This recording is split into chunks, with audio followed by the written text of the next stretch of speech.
driver's license. Well, it's not here. Yeah, gotta go somewhere else. No, it was actually outside of Wisconsin. But it's a Georgetown address. Yeah. Thank you all for coming. Well, we're going to get right into the program, and we're going to start with the Ballet Folklorico, and I want to introduce Yolanda Sanchez to you so that she can talk a little bit about the Ballet Folklorico and tell you about what we're going to do this evening. Yolanda, would you like to go, Mike? That's okay, we are very close, so we can find right here. My name is Yolanda Sanchez, and believe me, I am honored and very humbled to be here in front of you guys, because I admire and have a great respect for our veterans. Please, help me give all our beautiful, wonderful veterans.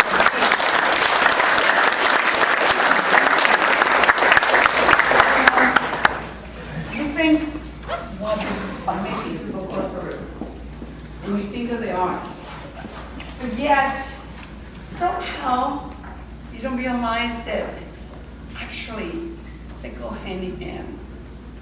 The arts, I remember going to a meeting several years back, and as I was sitting down being interviewed, because people were being interviewed, and we were given the notions about the arts and different organizations who are applying for the grant, and I felt, I was sitting down here, and then slowly I kept feeling like I'm shrinking, because I'm thinking, wow, how can I ask them for a grant money, because you have all these organizations that they do an amazing job, and that's more important than my job in the arts. Needless to say, I went home and I thought about it, and tears came to my eyes, because you know what? Yes, you have food for your body, but you have arts for your soul, and you need it. And it is amazing what it can do for everyone. And when I got the call from Janet and she said, it is for the veterans and they do the arts, hey, I'm in. I completely booked, but you know what? Even if I had to take one dancer, we will be there, because it is unbelievable. Number one, we are honored by them. Number two, to involve and include the arts in it. So with that being said, thank you for having us over. Now I'm going to take you now for a very short trip into Mexico. Okay, and you're going, oh, that's awesome! But okay, Mexican culture, what about me? I'm not from Mexico. Well, guess what? When you see Mexican folk dancing, it is part of everybody's culture. And that is what makes it so intriguing and special. It was lucky here in the United States, you had influences from throughout the world. The only difference is that people kind of tend to forget about it. And in Mexico, the only difference was that we captured that. We included in our soul, we included in our culture, in our music, in our dances, and of course, Mexico came to be what now you know as Mexico is, to the beautiful dances. I'm thinking first, the first state you're gonna see is gonna be the state of Veracruz.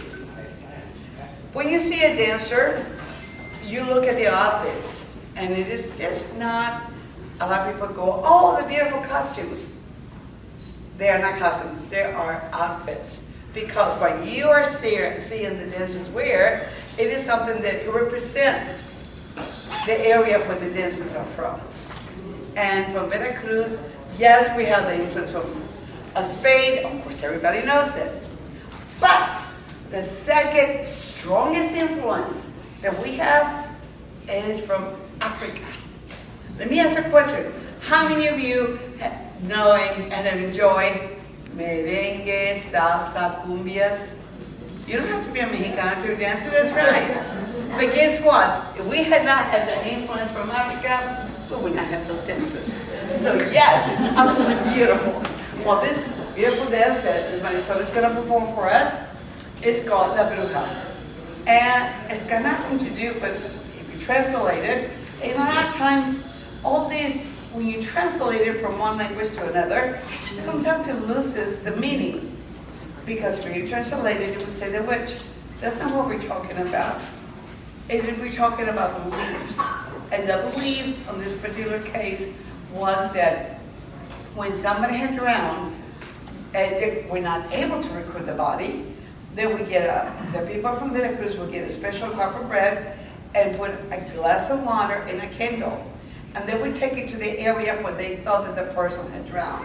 When you would see that bread going around in a circular motion, then the diver would know that the body was there. And this is definitely an African belief that, again, is part of me, and I mean part of me because we are one. Especially when you said, you're born in Mexico, and I've always said, oh, probably 2 or 3 countries that we have in my DNA. Guess what? I'm such a buff. I've been talking about mixture. Oh yes, and that's what Fulklorico is amazing. That's what it is. And when I think, of course, I was in Round Rock because without the help, we would not be able to keep up with our programs. So, without further delay, let's welcome Marisol, and she's doing La Bruja. Let's give her a hand.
I fell in love with Round Rock at the age of almost 5 years old.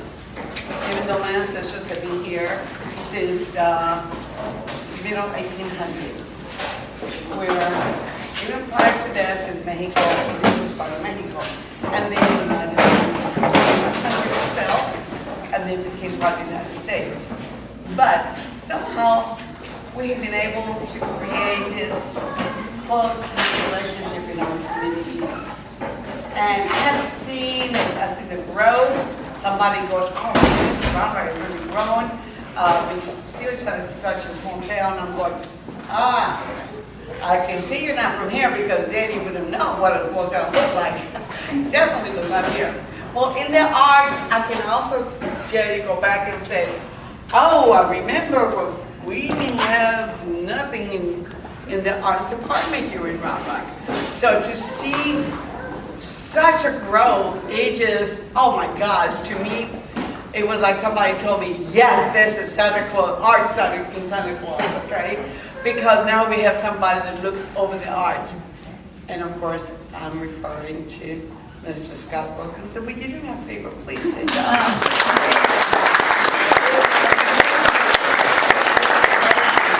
So, I always, when I talk to people regarding the arts, I tell them, okay, is that before Scott or after Scott? You know? Because there is a tremendous difference. So again, very humbly, we thank you for all the work they have done. Well, she's my mama around Rock. So, okay, now we are going to take you to the state of Chiapas. Chiapas is, oh my gosh, it's so beautiful. The weather is so tropical. You have beautiful, beautiful flowers in the Alps, which tells you that the area, again, because the tropical weather, you have all these flowers, so it shows and the beautiful outfits. And you go, yes, we go, and then you go, oh, it's beautiful, but why black? Because the forest in Chiapas is unbelievable. There's so many, I mean, you got all these beautiful trees, I mean, it's very big forest. So you see the color, that's what that symbolizes. So again, our clothes, outfits is not just to wear it, it tells you a little about the area. And I remember as a child, I used to think, oh, see the French, people were wonderful because they brought to us their waltzes. I was wrong as I was looking through, I grew older, I'm going, no, it actually was Germany that brought in the waltzes into Mexico. So it's like, oh, there's part of Germany influence there. And again, there's a very strong influence from Africa as well. Because of the marimba, you'll hear that in the background. The closest to a marimba in English would be a xylophone. It's close, we're not close enough, okay? But it is a beautiful instrument that we would not have it had it not been for the beautiful culture. So without following and delaying it anymore, please welcome Maria as she does Vals de Chiapas.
it is now who we are, and we are proud of it.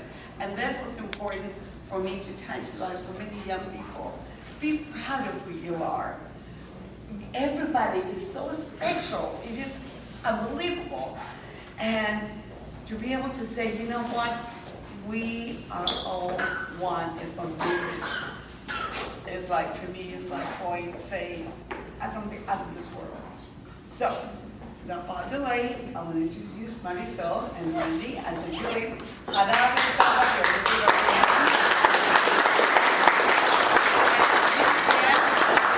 also known as a Mexican hand dance, but it is, it's a little bit about a courtship between a young man and a woman, and you'll see him kind of flirt in message he likes him too. Okay? So without delay, let's welcome Round Rock Ballet Folklorico doing Jarabe Tapatio. Vamos, muchachos.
Thank you for inviting us over, again, remind us over, and remember, you don't think that the arts is important, it is so important in everybody's life, whether we are a young person, 2, 3, 4, 5 years old, to somebody as old as I am, yes.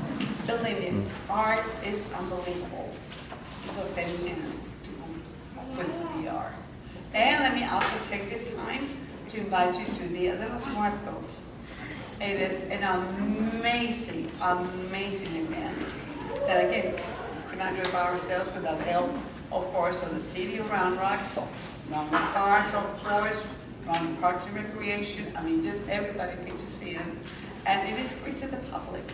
And throughout the year, we raise money to be able to pay, and of course, to pay the travel expenses. But it is so worth it. You won't believe the different, you see altares, altars, ofrendas, and then you will see the most fantastic parade.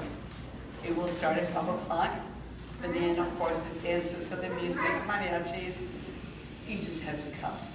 Where? At the Centino Plaza. When? Saturday, November the 5th. We'll see you there. Gracias.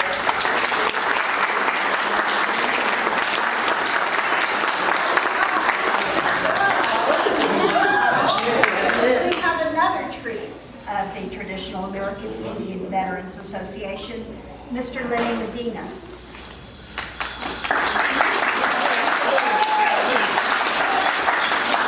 I want to make sure that he tells you about the big powwow that is going to take place on November 19th and 20th in Cibolo. In case you're looking for a day trip, this is where to go.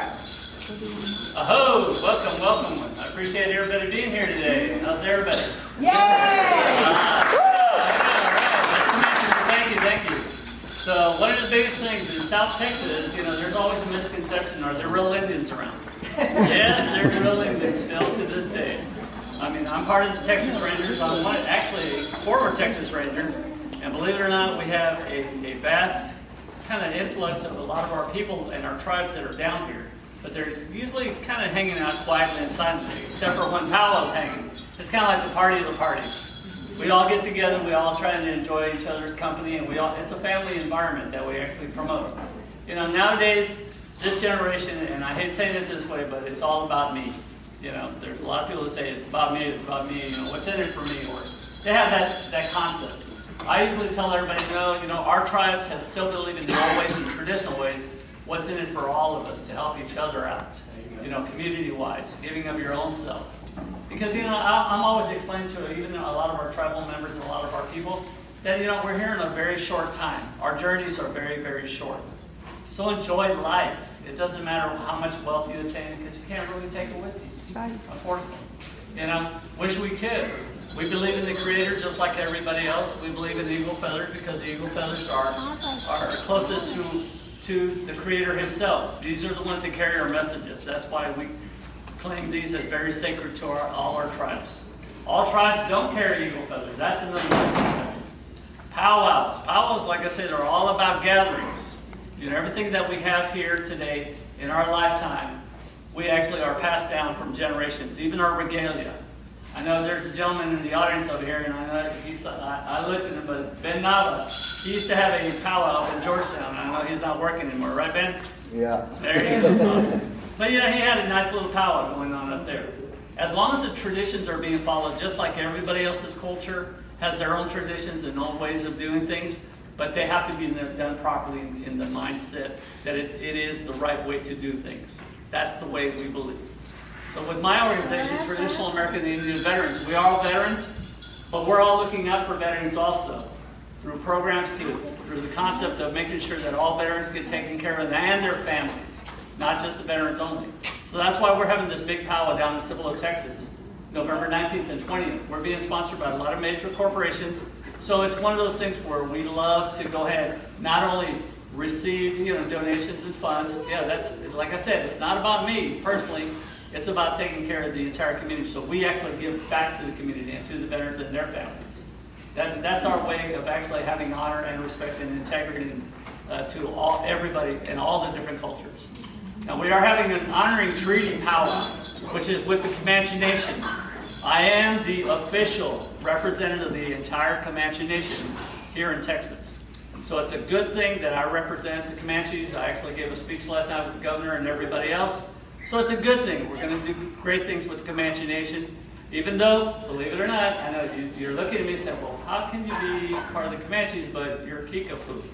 My relatives actually live in McLeod, Oklahoma. Some of them that are up there, my grandmother and everybody else. But it's okay. As long, it's kind of like you going to your neighbor's house and your neighbor accepts you as one of his own family members. Basically, that's how we look at it within our tribe, our different tribes. We take each other in respectfully as, I will call you one day brother, or I'll call you sister, or I'll call you brother-in-law. You're part of that family forever, even though you're from a different tribe. We have tribes intermixed with each other, which is okay because it's called blood quantum. But sometimes, it's just one of those things where you take it as that's an honor to be called a Comanche, to be part of those tribes and groups. So we're going to have him set up the drum a little bit. Nico, hello. If you can set up the drum. Our drum is basically grandfather. We call this grandfather. Grandfather is the heartbeat of all tribes, with all songs and all. And he's one of the best singers around. So I'm going to help him sing also at the same time. Do we have two chairs? Man.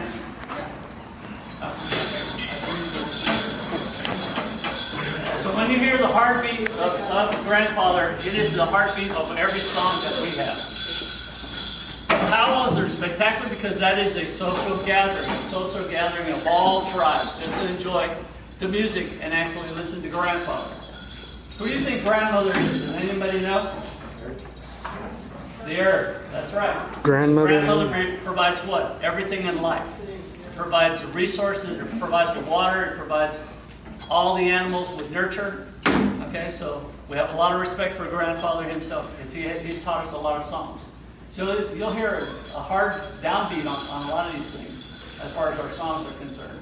We have different styles of dancing within the powwow arena itself. Myself, and I'm going to explain it real quick, and I'm going to bring up the rest of our guys. Come on in. You're going to see some colorful regalia. And there's going to be different types of aspects. First one I have the women, Dana Medina and Teresa. That's our women dancers. These are our women dancers. And I'm always messing up, but from the cabinet, some carry turkey fans, some carry hawk fans. So it just depends upon what tribe it is.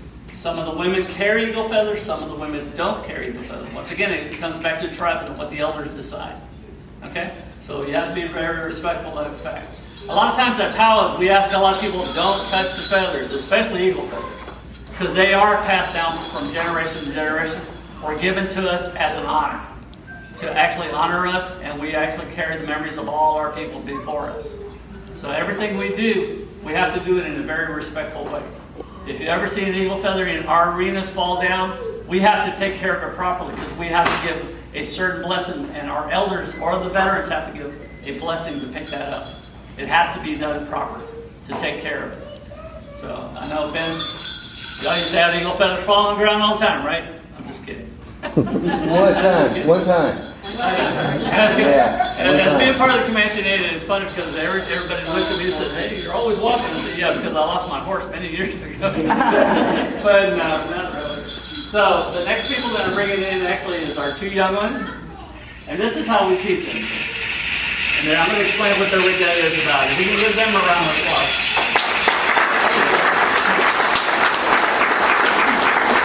Now the regalia that these two have on are called jingle dancers. They're the northern style.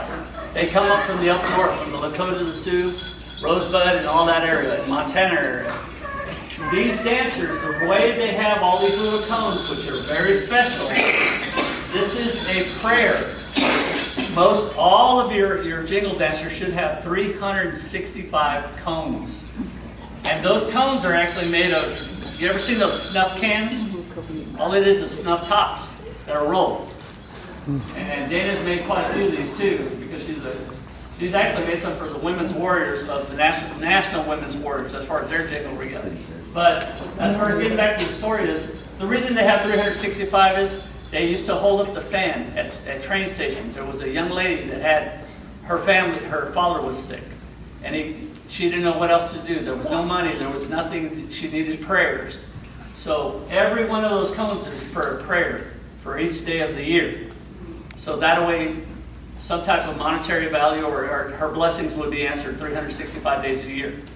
So that's the reason that they have these cones on them. So it makes a distinctive sound when they're dancing. So that's our jingle dancer for the little one. And this right here, this young lady, she's going to be our brand new traditional American Indian Veterans Princess coming at the powwow.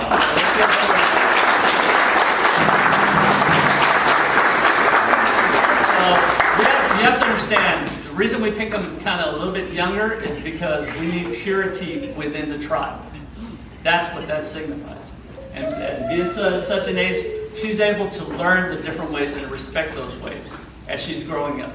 And when she's on her own, then she has guidance from all her elders within the specific tribe that you're from. So, and then the other one, of course, she does her regalia too. It's beautiful regalia. So, like I said, let's give her another round of applause for the regalia. That's really a lot. And we call them the workhorses. Yeah, these guys are, I'm pretty sure I'd get to disability real quick if I tried to dance like him. Actually, they are the workhorses of Oklahoma. This dance actually comes from Oklahoma. They're called fancy dancers.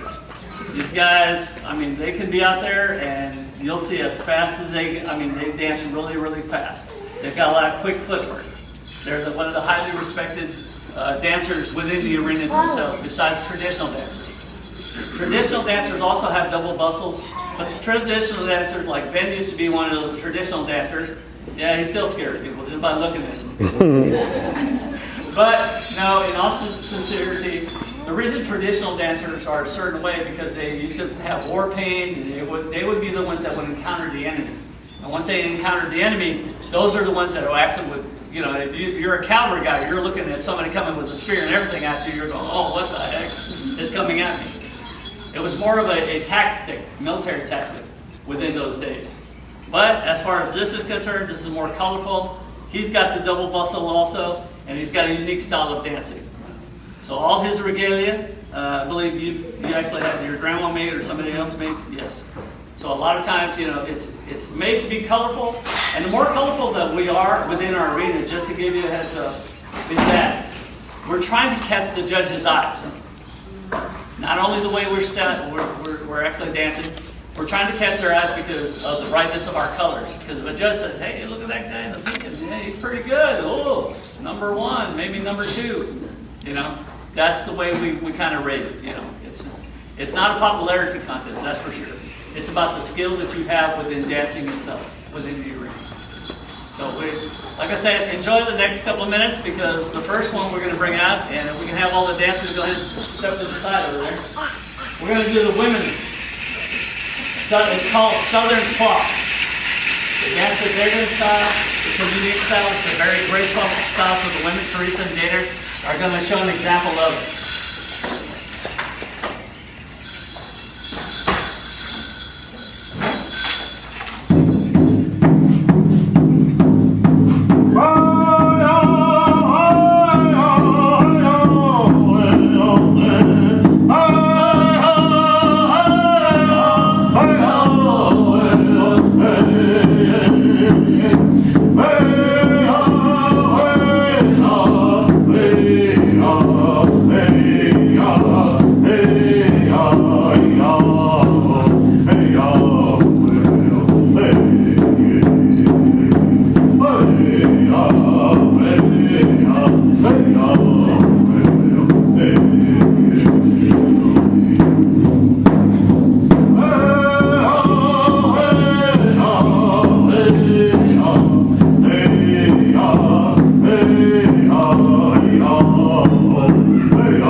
Southern Club.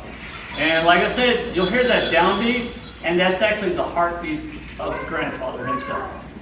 That actually, and you'll see most of the dancers with their regalia with fans up. You'll see them bow every now and then. That's a sign of respect on that heartbeat as far as the song is concerned. Okay? Now the next dancers are the jingle dancers. They're from the northern.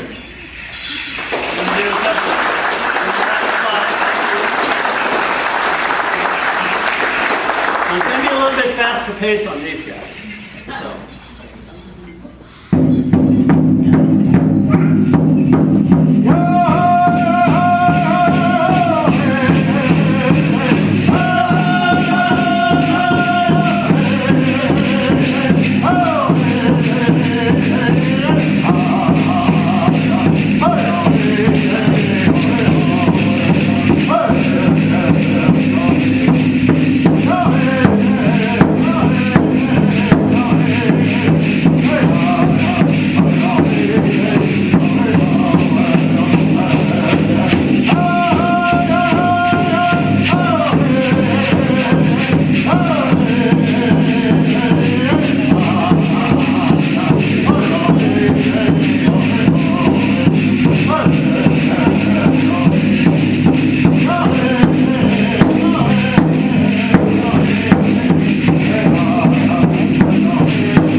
They're actually from the north. Like the north have a little bit different style. We always invite a lot of our northern tribes actually to come down because we like looking at their unique style that they have, you know, for many generations. You know, the very first people that were here were considered First Nations.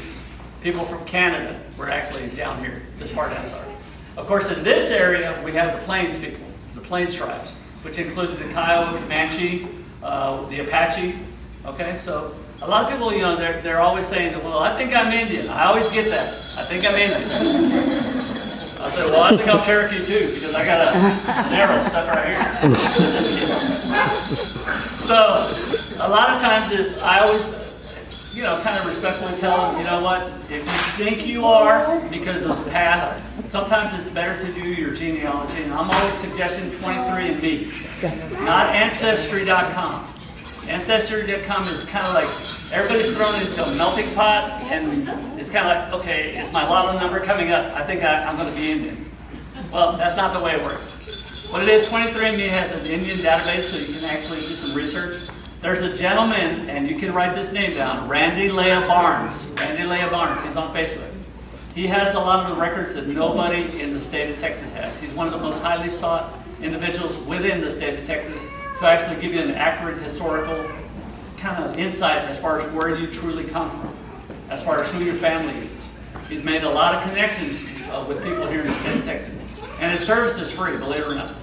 Just tell him Leonard Medina asked me to go and help you do the research. He can help you, and if you do, by chance, do become one of the lucky ones that say, oh yeah, well, you know, he says I'm possibly part of the Comanche, or I'm possibly part of the Kiowas. All you got to do is contact the Tribal Enrollment Office. Once you contact the Tribal Enrollment Office, then they will help you trace back your family names, who you may be possibly connected to within those tribes. And there's always a misconception, unfortunately. Not all tribes have money. Everybody said, oh, all right, $10,000 in free play every month? Really? That's not the way it works. A lot of the tribes, you have to understand, a lot of smaller tribes, like my wife's Caddos, they had a casino, yeah, but nobody hardly had any money. Why? Because it depends on how big those casinos are and how the wealth is being spread out. A lot of times, a lot of the smaller tribes, they're dependent on the bigger tribes, such as the Chickasaw, the Comanches, the ones with the big casinos, to actually have funding with them. Okay, and we do have a lot of, unfortunately, state of Texas, and I hate saying it this way, a lot of people pretend because they want to get the money from food, Uncle Sam and the local governments, to actually put it in there. Once again, what's in it for me? That's where that's why I'm always saying, that's not the way we think. It's not just what's in it for me, it's what's in it for all of us to help each other. You know, the resources are there to help each other. It doesn't mean just to say, well, you know, I'm going to get $10,000 because they thought I was Cherokee. That's not true. But anyway, getting back to the next dancer, it's actually going to be this gentleman here, a workhorse. And the reason I'm waiting last is because I know I'll run out of breath real quick. I'm getting too old for this, but that's all right. This gentleman right here is a fancy dancer, so you're going to hear halfway through the song kind of getting faster and faster and faster. And then you'll see him dance faster. Okay, not because he's getting tired, because I know this guy can handle it. So. This is a fancy dancer from up north.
If he was on point, he don't owe me $100. Then I had to pay him $100 because I was off time.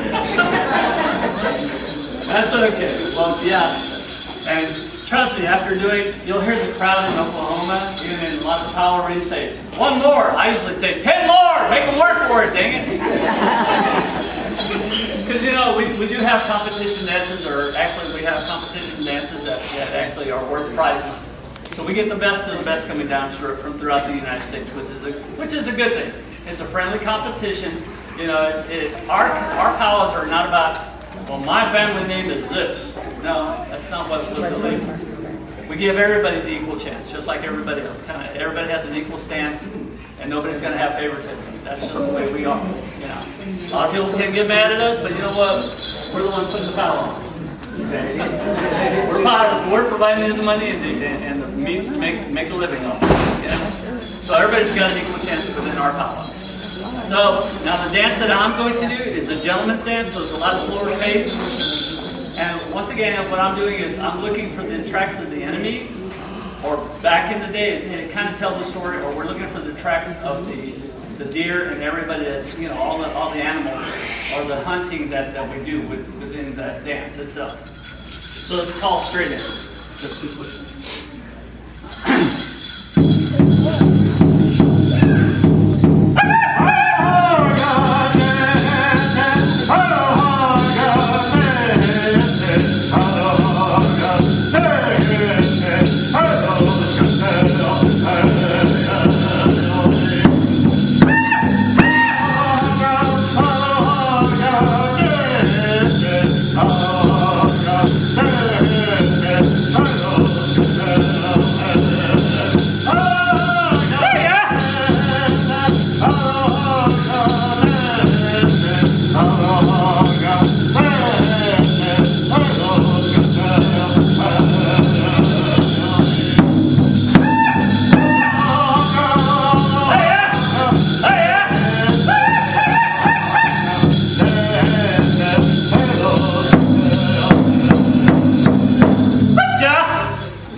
Looking for the microphone because I usually have a real big crowd. I'm not used to the smaller areas, so, but that's okay. So a lot of these dances are done, like I said, traditionally. You know, it's more of watching the smoothness, kind of the respectfulness of the dance itself. And it's always a good thing, you know. We're always asking people, yes, you can take a picture of us, but ask us first out of respect, you know. Because some of our people do have eagle feathers, and a lot of their answers are usually say, no, don't take a picture, you know, don't do this. Gone are those days, you know. There's always going to, no matter what, in this world, you're always going to have bad with good. And yeah, I always have a bad hair day. That's why I shaved it off years ago. It's like because I was in the military for so long, so I'm just used to it. But I do appreciate, of course, Glenn Towery. I want to give a round of applause to this guy. Being part of the Texas Ranger, I'm very honored because our Comanche people have asked me to come down here and actually talk to a lot of the organizations such as his to go ahead and get on board with them, to go ahead and start helping them out too. You know, like I said, it's all about reaching out and making that first connection and actually getting that step and reaching out the hand and saying, hey, look, I'm your friend. I'm not somebody that wants something out of you only. You know, one of that time. But like I said, the next dance, the final dance, we're going to ask if you guys want to dance with us. Because a lot of times in powwows, the reason we ask the audience to dance is because we want you to feel like you actually dance with the real Indian. You know, because a lot of people say, hey, you know, that's the first time I've ever danced with real Indians. Wow, that's pretty cool. It's pretty easy to do. All you're doing is just stepping and just walking with us. Now, if you want to get fancy, you get fancy. I'll probably throw down $10 on you. You're going to say, hey, you're pretty good. Thanks. I need you to dance with us. So, one intertribal, and then that way we'll complete it real quick. I don't know if you wanted to run any longer. No. Okay. So, we're going to do what they call an intertribal dance. This is called a friendship dance. Okay, there's two types of styles that you'll always see in the arena. Is a round dance, which is going to be side to side, and everybody's following each other. And we're going around in a circle. Intertribal is basically you're walking in a circle. Some tribes, let me explain that some tribes actually go counterclockwise. But the Kiowas and a few other tribes like the Ponca go the opposite direction. They have their ways of doing things. That's why we say we always go, even myself, me and Dana, we used to do a lot of powwows up in Oklahoma because we lived there, for many years. So we had to learn the other tribes to be respectful of what they do because they're not all the same. A lot of their traditions within the teepee itself and a lot of traditions outside of the teepee are totally different from everybody else. But we, at least once you get to know it, you know, at least you won't have the elder looking at it like, because we don't point with our finger. We actually point. A lot of our tribal people point with their lips.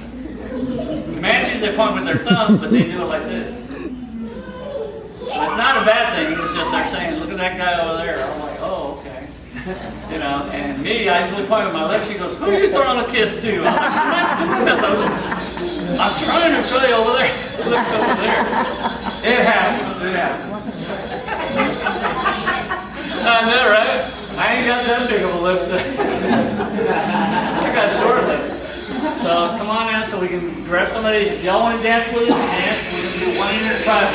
It's not that hard. Don't be shy. The dancers are going to grab somebody from the audience. So please, don't take it as a sign of disrespect. Please dance with us. You want to go out there, Tracy? Go on.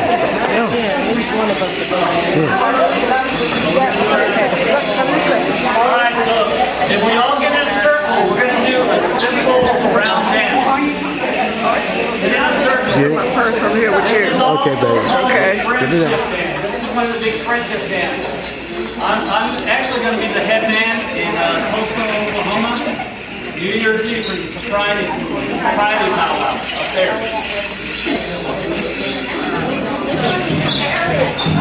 My mom's coming right behind. Cheers. Can I get in the center of the circle?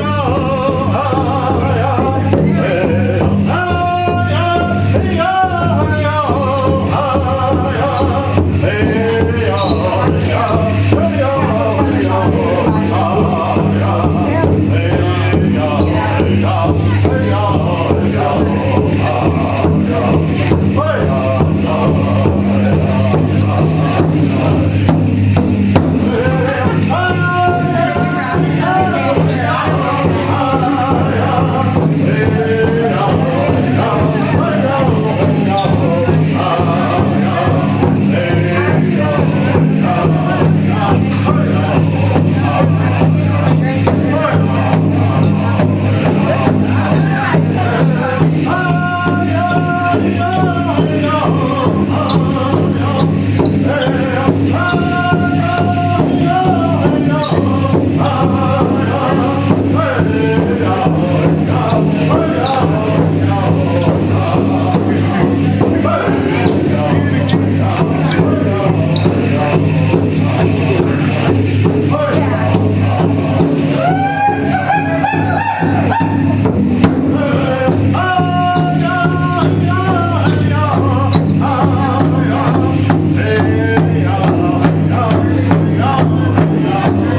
The way I look at it, y'all just made the janitor's job a lot easier by bumping the floor out.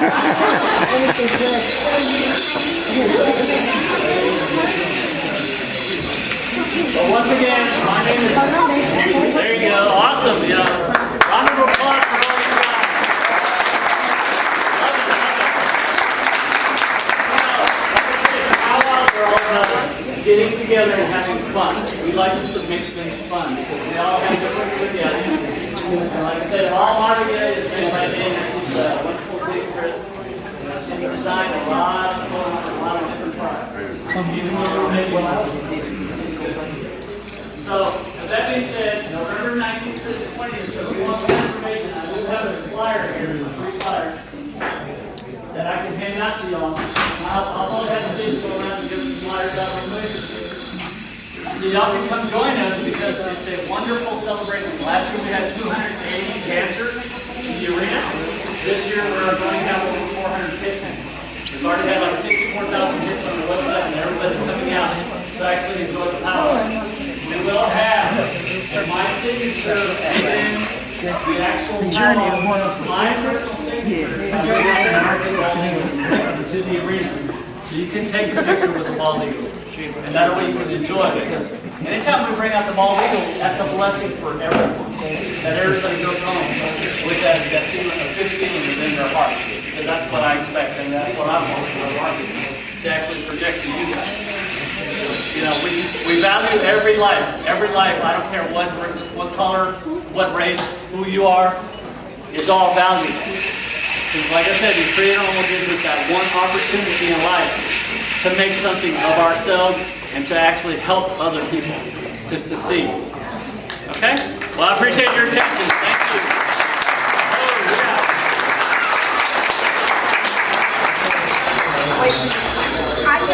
If y'all want to take pictures with any of our dancers, you're more than welcome to. Y'all can come up here. Thank you. I'm going to wrap up this evening and invite Charlie Zabra to say a quick word about Round Rock Art, who sponsored this afternoon's event. Charlie Zabra. Round Rock Arts is a volunteer-run nonprofit with enthusiasm. People love Janet here, and our mission is to bring arts to the community. And I just want to be real brief. Thank you to all the artists that are here. It was so moving when we saw the pieces of art come in, the descriptions. It really was amazing. And I want to say to those of you who have a creative spark but have not yet shared your art, if you're interested, go to roundrockarts.org. We do over a dozen exhibitions a year, and we can help you on that journey to share your art. There's a special feeling in creating, a special feeling in sharing.